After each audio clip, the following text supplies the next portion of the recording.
ada perempuan tu cakap kat mata bahaya macam merepek merapan Nazim. Tak betul ya. Apa dia cakap ni? Tu dah macam ni. Dan jangan gigi lah.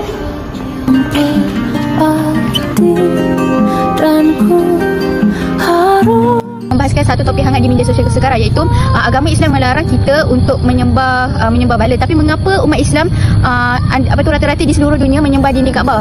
Jadi anda rasa agama Islam menyembah dinding Kaabah ni adakah benar atau tidak? Tengah gempitannya perayaan. Weh bu, apa kata menang? Benar macam piawek je. Mana ada awek? Betul? Aku nak ada awek. Tak semalam aku ada tengok video seorang awek ni. Dia cakap kita sebenarnya sembah Kaabah macam sembah Bali. Ya.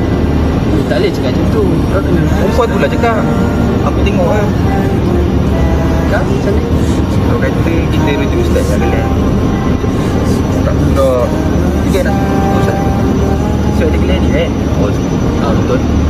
Dia jumpa ustaz. Tak percaya awek tau. Tak percaya awek. Kita lupa lagi ustaz.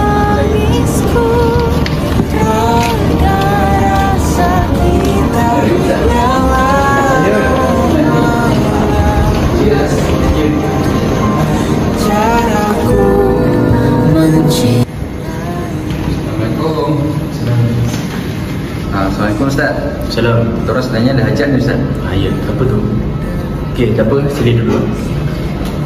Kawan saya ni dia tengok video dekat YouTube tu. Dia kata video tu dia macam kata kita Islam ni macam sembah berhala, bagi kita macam sembah Kaabah. Betul tak? Jadi kami datang ni nak tanya betul ke tak? Bila video tu Ustaz boleh bagi pencerahan sikit? InsyaAllah boleh. Okey, sebenarnya kan soalan yang kamu tuju kepada saya famous di kalangan non-Muslim. Okey, adakah umat Islam menyembah Kaabah tu seperti berhala? Sebenarnya jawapan kita cakap ke? Tidak. Sebenarnya kita umat Islam ni menyembah Allah Subhanahu Wa Taala. Jadi Kaabah ni adalah merupakan satu simbol penyatuan dan kepatuhan kita umat Islam kepada Allah Subhanahu Wa Taala melalui solat.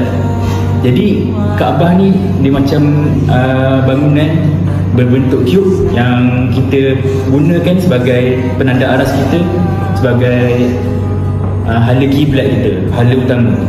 Jadi kalau dah kiblat tak ada, Kaabah tak ada lah, boleh jadi dalam satu masjid tu kita solat mengikut macam-macam kiblat, bermacam-macam kiblat lah maksudnya.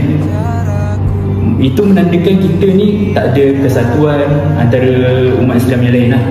Jadi bayangkanlah kalau katakan orang non-Muslim kata yang umat Islam ni menyembah Kaabah, mestilah Kaabah tidak boleh dipijak kan. Pada waktu zaman dulu sekali, Bilal atau muazzin berdiri di atas Kaabah untuk melaungkan azan. Jadi tak ke benda tu menjadi bukti yang kukuh bahawa umat Islam ni tak mengabdikan ataupun menyembah Kaabah. Jadi faham? Faham tak?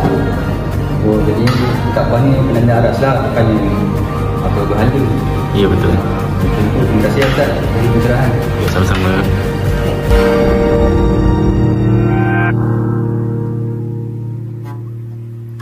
Biarkan rebah pada tangisku, raga rasa kita ya Allah.